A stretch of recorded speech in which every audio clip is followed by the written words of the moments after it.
नमस्कार और स्वागत है एक नए वीडियो में। आज हम बात करेंगे आईटी जाइंट इन्फोसिस के बारे में। इन्फोसिस 8% डाउन हुआ क्लोज फ्राइडे 21 जुलाई को। अपने साथ साथ पूरा निफ्टी आईटी इंडेक्स भी लेके चला गया क्योंकि सबसे बड़ा प्लेयर है। अब हमको सबको पता है कि इन्फोसिस की वजह से क्यों हो रहा है, लेकिन हम थोड़ा सा जानने की कोशिश करते हैं कि क्या भाई अपॉर्चुनिटी है इन्फोसिस में, क्यों ये स्टॉक गिरा था। तो सबसे पहले तो हम इसके रिजल्ट देख लेते हैं। अगर हम जाएंगे स्क्रीनर वेबसाइट पे सीधा और क्लिक करेंगे, सर्च करेंगे इन्फोसिस, तो आप इन्फोसिस देखोगे तो इन्फोसिस का सेल्स का जो नंबर है वो ऐसा बहुत ज़्यादा ऐसा नहीं कि इतना खराब आ गया है कि सब डर के भाग रहे हैं। अगर हम देखते हैं कि जो ईयर ऑन ईयर सेल्स भी है वो भी 10% बढ़ी है। आप अगर आप क्वार्टर ऑन क्वार्टर देखोगे तो मार्च में 37,441 था, अभी 37,933 है, क्योंकि ऑलमोस्ट समझिए 38,000 करोड़ है। ये सब करोड़ में वैल्यू है, क्योंकि ठीक है अगर आप जून से भी कंपेयर करोगे तो दोनों से ज़्यादा है। अगर आप एबिटा देखोगे तो भी आप देखोगे कि 7,846 करोड़ था लास्ट जून में, पिछले क्वार्टर में था 8,998 करोड़, इस बार है 9,064 करोड़। अगेन एबिटा मार्जिन भी मार्जिन नहीं, एबिटा भी इंक्रीज है 15% पे। नेट प्रॉफिट देखोगे तो पिछली बार जून के क्वार्टर में था 5,362 करोड़, फिर पिछले लास्ट क्वार्टर में था 6,134 करोड़, और इस क्वार्टर में इन्होंने पोस्ट किया है ऑलमोस्ट 6,000 करोड़। तो यहाँ पर एक डिक्लाइन है, लेकिन ईयर ऑन ईयर बेसिस पे अभी भी ज़्यादा है, 11% का गेन है। और इस बार हम एक्सपेक्ट कर भी रहे थे कि रिजल्ट थोड़े से म्यूटेड आएंगे, क्योंकि हमने देखा किस तरह से यूएस में बैंकिंग क्षेत्र में किस तरह से इश्यूज आए थे, और जिसका खामियाजा आईटी जाइंट्स को भुगतना पड़ेगा। ईपीएस भी देखते हो तो 12.7 करोड़ का था, लास्ट क्वार्टर में 14.7 करोड़ का रुपए का था एक्चुअली, अब 14.32 है। तो ये भी बहुत ज़्यादा ऐसा नहीं कि बहुत ही ब्लंडर दे दिया इन्होंने। अगर आप सीधा इस पर क्लिक करो, सीधा आप खोलो इसके रिजल्ट पे, मैं इसको क्लियर कर देता हूँ। अब आप देखते हो सेल्स में, अब हम आ जाते हैं सेल्स में। तो सेल्स में हम क्या देख रहे हैं कि जून क्वार्टर में आप देखोगे, हम पहले ही देख चुके हैं, इसको हम हटा देते हैं। ऑपरेटिंग प्रॉफिट भी हम देख चुके हैं कि हाँ थोड़ा सा डाउन जरूर हुआ है, थोड़ा सा इंक्रीज जरूर हुआ है, लेकिन अब पिछले दिसंबर क्वार्टर से थोड़ा सा डाउन हुआ था। और लेकिन अगर आप जून से जून कंपेयर करोगे तो देखोगे कि ये काफ़ी इंक्रीज्ड है, right. Operating profit margin 24% consistent रहा है पूरे साल में। लास्ट ईयर 23% था, उससे पहले 24, 26, 27% था। तो इसको अपने प्रॉफिट मार्जिन वापस 28, 29% पे करने होंगे तो हो जाएगा, अच्छा माना जाएगा, ठीक है। अगर हम आ जाते हैं प्रॉफिट बिफोर टैक्स में, तो 8,362 करोड़ का प्रॉफिट है, जो कि अगेन कम है पिछले क्वार्टर से, दिसंबर क्वार्टर से काफ़ी कम है, सितंबर के क्वार्टर से भी थोड़ा सा कम है, लेकिन ईयर ऑन ईयर बेसिस पे ज़्यादा है। लास्ट 21-22 में तो काफ़ी, तो 7,000 की रेंज में ही था पूरे साल, इस साल पूरा 8,000 की रेंज में रहा है। तो देखा जाए तो प्रॉफिट थोड़ा सा इंक्रीज ही हुआ है लास्ट ईयर से। और अगर आप उससे ही पहले देख लोगे तो 5 और 6 के 6,000 करोड़ की रेंज में था। तो देखोगे 5-6, फिर अगले साल 7-8, 7, और इस साल 8 का जो, तो अगर यही चलता रहा तो अगले साल ये 9K की रेंज में आएगा। नेट प्रॉफिट देख लेते हैं, नेट प्रॉफिट देख लेते हैं तो 5,945 करोड़ का इन्होंने प्रॉफिट, नेट प्रॉफिट यानी प्रॉफिट आफ्टर टैक्स पोस्ट किया है, जो कि कम है पिछले क्वार्टर से। वो 6,134 करोड़ का था, 6,586 करोड़ का था, 6,000 करोड़ का था।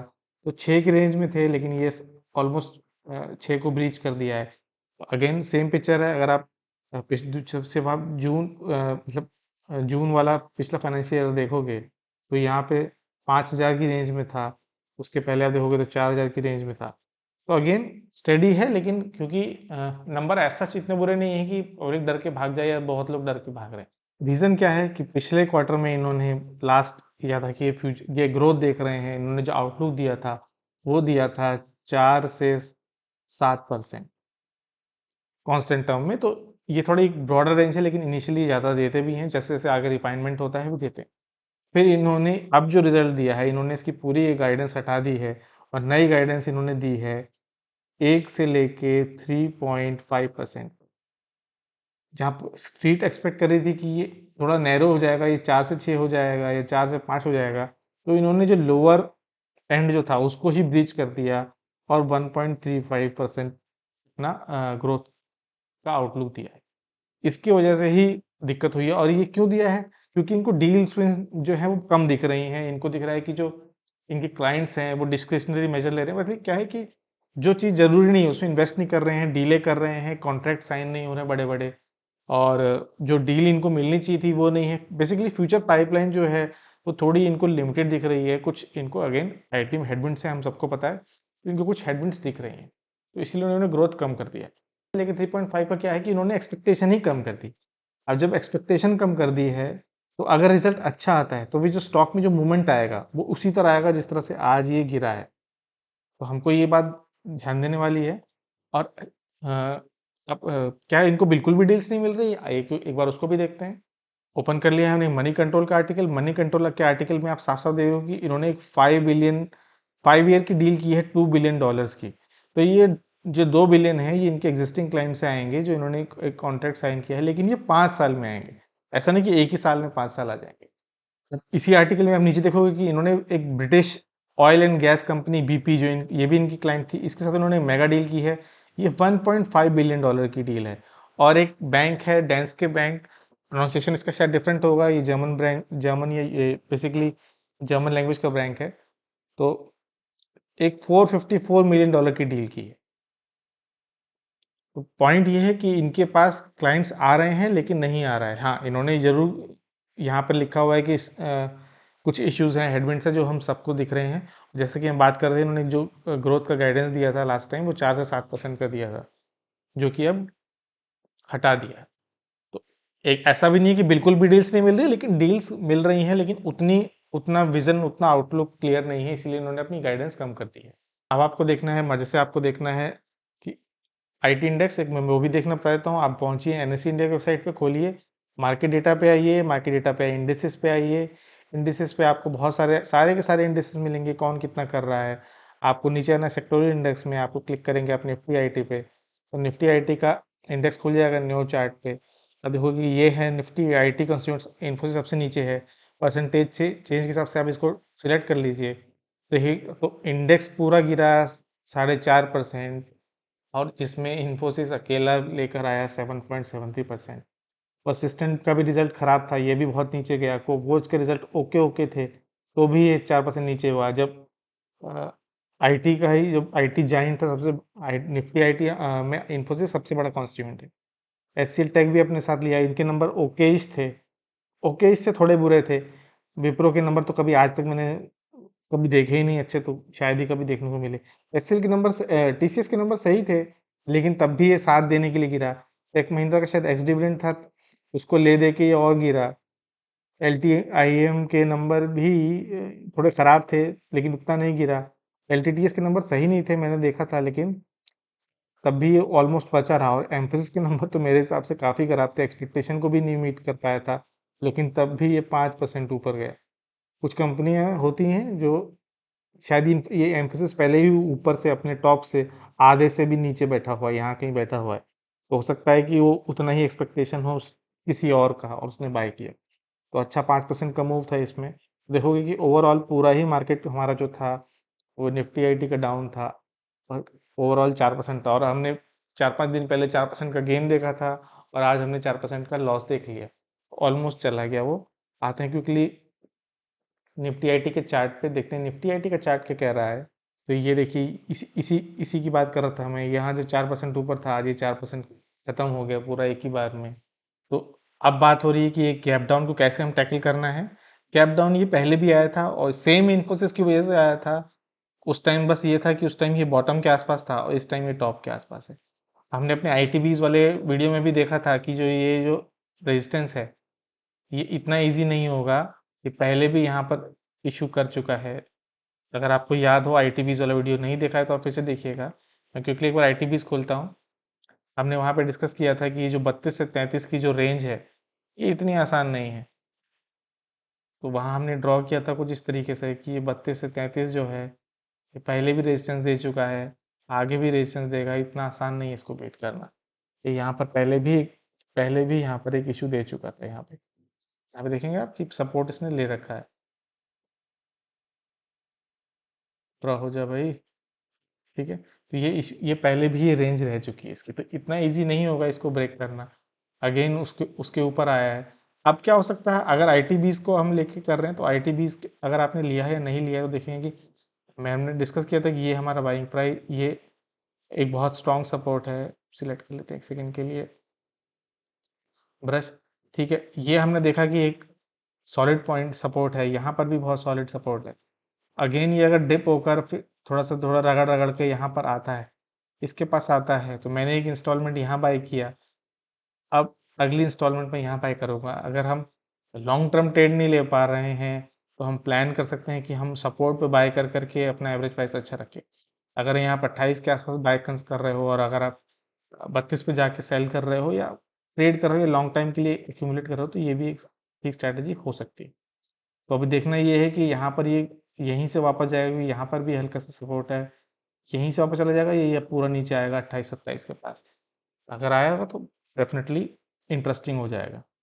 मूविंग एवरेजेस लगाते हैं, अब करते हैं। देखिए ये 200 DMA के आसपास लास्ट टाइम भी जब आया था तो 200 DMA को कट नहीं कर पाया था।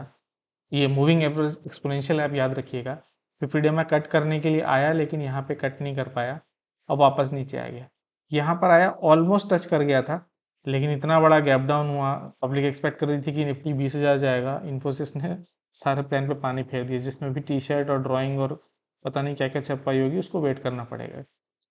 तो अगेन इसको अभी भी 200 DMA को इसने ब्रीच नहीं किया है, तो हो सकता है कि थोड़ा कूल ऑफ हो और वापस 50 DMA जो है वो धीरे धीरे करके नीचे आए और 200 DMA ऐसे स्ट्रगल करे। अब आ जाते हैं इन्फोसिस पे। तो क्या करना है अब इन्फोसिस में, पॉइंट सबसे आया लाख टके का ये। अब हम इन्फोसिस का गैप देखते हैं। जब पिछली बार इन्फोसिस यहाँ से हम लेते हैं, ये था लास्ट डे का क्लोजिंग प्राइस और ये था इसका स्टार्ट का बाय, स्टार्ट हुआ था नीचे से, ग्रीन जब होता है कैंडल तो उसका बॉटम होता है। ऑलमोस्ट 10% का क्लोज था और गया तो खुलने के बाद और भी नीचे था, अगर आप देखोगे तो और भी नीचे गया था। विक जो थी वो बहुत ही बड़ी थी। वो अलग बात है कि नीचे से बाइंग आ गई, कुछ लोग को वैल्यू नजर आ गई 1150 के आसपास, तो ये ऊपर आ गया। इस बार भी गैप डाउन है। अगर हम फिर से इसको मेजर करें यहाँ से लेके यहाँ तक, तो ऑलमोस्ट 9% का गैप डाउन हुआ था, फिर थोड़ा सा ऊपर होके 8% के आसपास क्लोज हुआ। उस दिन भी वॉल्यूम बहुत थी, आज भी वॉल्यूम बहुत है। कुछ लोग को लगता है बाय कर लेते हैं, कुछ ये वॉल्यूम जो है बाय सेल का मिक्स है, जहां बाइंग ज़्यादा थी इसलिए कैंडल भी ग्रीन हुई है और वॉल्यूम भी आप ग्रीन में दिखाई दे रही है। लेकिन अब हमें करना क्या है, ये आप जो गैप देख रहे हो ना, ये किसी भी चार्ट के लिए, किसी भी कैंडल स्टिक के लिए ये गैप फिल करना बहुत मुश्किल होता है। तो इसने पूरा यहाँ पे इतना टाइम लिया, ड्रैग किया, इसने इसको फिल किया, फिर एक बहुत अच्छी बाइंग आई, इंटरेस्ट आया था, वापस आ गया, ग्रैब बैक नहीं कर पाया, वहां पर आ गया। तो अजीब सा एक आइलैंड टाइप का बन गया है ये, जिसका कोई कनेक्शन नहीं है किसी से। तो ये पूरा आइलैंड 3 महीने का इसको गैप फिल करने के लिए चला गया। अब एक फिर एक बड़ा गैप आ गया। ठीक है, क्लियर करते हैं। अब एक फिर एक बड़ा गैप आ गया, तो अब इसको भी फिल करने में इसको मेहनत बहुत लगेगी, इतना आसान नहीं होगा। हम क्या देख रहे हैं कि इस ट्रेंड लाइन का इसने कंसिस्टेंटली सपोर्ट लिया है, कंसिस्टेंटली सपोर्ट लिया है, फिर यहाँ पे आया, फिर सपोर्ट, फिर ऊपर चला गया, फिर फिर आया, अब ये सपोर्ट। तो हमें दिख रहा है कि हाँ, एक 1300 के आसपास यहाँ पर, एक 1200 से 80 1300 आसपास यहाँ का एक सपोर्ट दिख रहा है हम। अगर आप चाहो तो इसको आप थोड़ा सा ऊपर भी ड्रॉ कर सकते हो, आपकी श्रद्धा है, आप कैसे ड्रॉ करना चाहते हो। कुछ लोग ऐसे भी ड्रॉ कर लेंगे, उसमें कोई कुछ वो इशू नहीं। जैसा आपको ड्रॉ करना है वैसे ड्रॉ कर सकते हो। कोशिश करते हैं कि हम मैक्सिमम पॉइंट मिले। अगर आप देखोगे तो इसी पॉइंट से रेजिस्टेंस लिया है, तो हल्का सा गैप तोड़ने की जरूर कोशिश की थी, लेकिन फिर वापस आ गया। तो इस ट्रेंड लाइन का सपोर्ट अभी भी इसके पास है, यहाँ पर इसने अभी रिजेक्शन लेके ऊपर चला गया, तो ये एक इंटरेस्टिंग पॉइंट हो सकता है। तो देखो कि यहाँ ये पूरा जो क्वार्टर था, ये अप्रैल से लेके मई जून जुलाई, ये इसको फिल करने में चला गया। अगर आपने इस ट्रेंड लाइन के आसपास बाय किया होता है इसके टॉप पे, तो देखोगे कि 22% का मूव है 60 बार, यानी 86 दिन, यानी 90 दिन। तो अगर यही ट्रेंड रहा तो ये वापस अभी भी जा सकता है। अगर हम करंट प्राइस से इसके 22% लेते हैं, फॉर जस्ट फॉर आर्ग्यूमेंट से, जस्ट फॉर लाइक देखने के लिए कि कहाँ पर जा रहा है, अगर 22% हम लेके हुए आते हैं तो ये पहुंच जाएगा 1500 1600 के आसपास, जो कि अगेन इसका पहले से ही बड़ा रेजिस्टेंस है। तो एक यहाँ स्कोप हो सकता है, पर पॉइंट है कि क्या ये ऊपर जाएगा और क्यों ये ऊपर जाएगा। इश्यू यहाँ पर ये है कि इन्होंने आउटलुक जो ग्रोथ आउटलुक है वो उन्होंने कम किया। तो क्या आउटलुक ग्रोथ होती है कंसिस्टेंट होती है? नहीं। अभी इनको डील में नहीं दिख रही है, अभी इनको कॉन्ट्रैक्ट साइन नहीं हो रहे हैं, एम्प्लॉयज की वेज हाइक भी रोकी हुई है। बट क्या ये ऐसे ही रहेगा?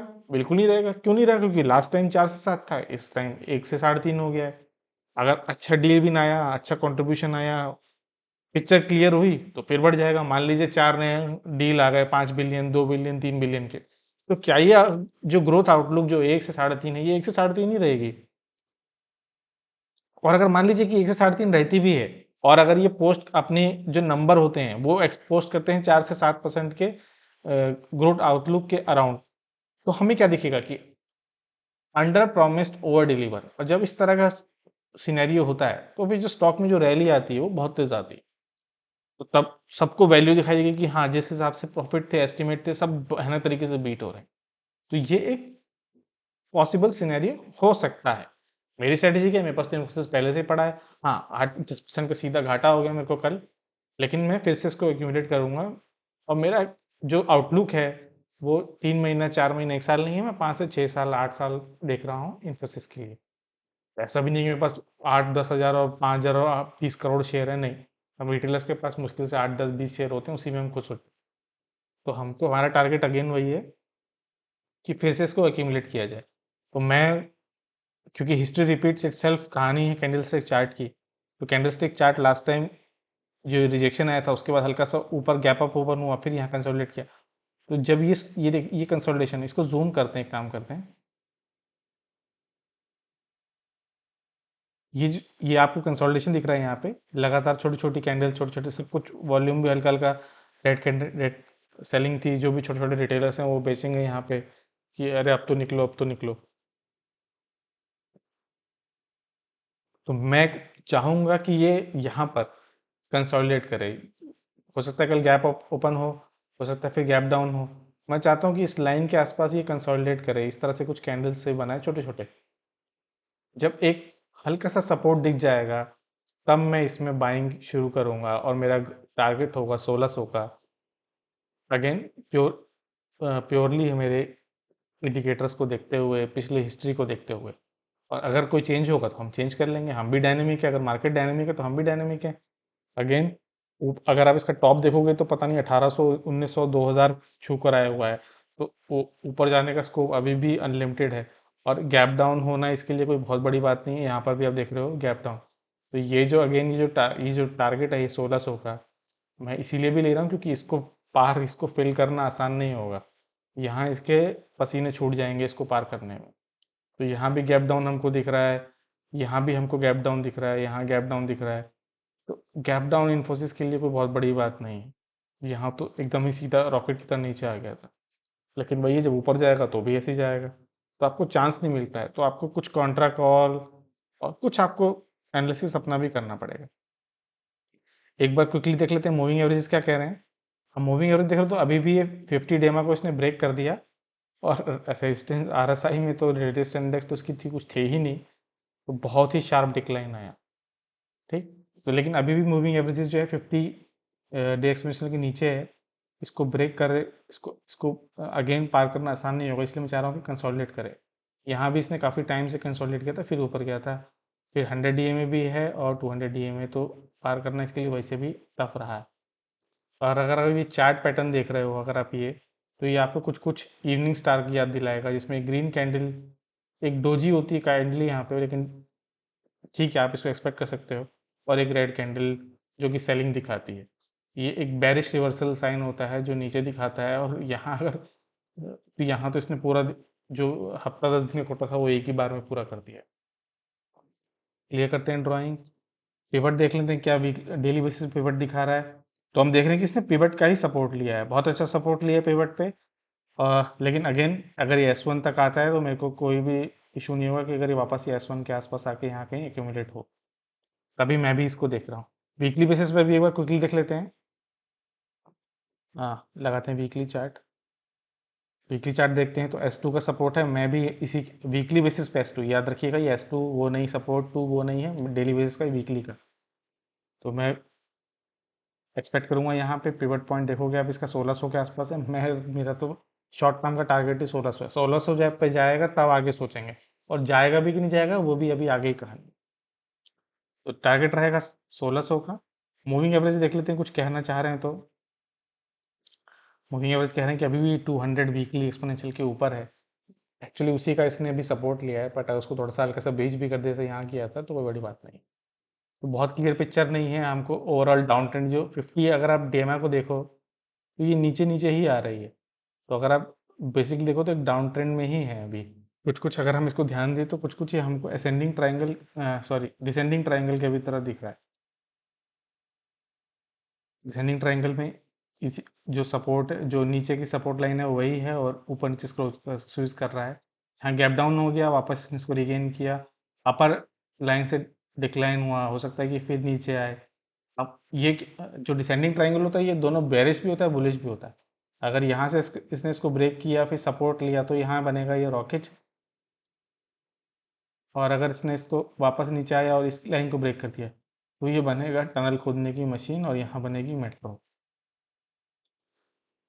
तो ये रहा एक क्विक एनालिसिस इन्फोसिस का। आप देखिएगा कैसा लगा आपको, वीडियो एनालिसिस कैसी लगी। कोई बाय सेल रिकमेंडेशन नहीं है। अगर वीडियो अच्छा लगा हो, एनालिसिस अच्छी लगी हो, तो प्लीज़ लाइक शेयर सब्सक्राइब करिए। हम एक नए चैनल है, हमें सब्सक्राइबर्स लाइक्स की बहुत ज़्यादा ज़रूरत है। वीडियो को देखने के लिए बहुत बहुत धन्यवाद।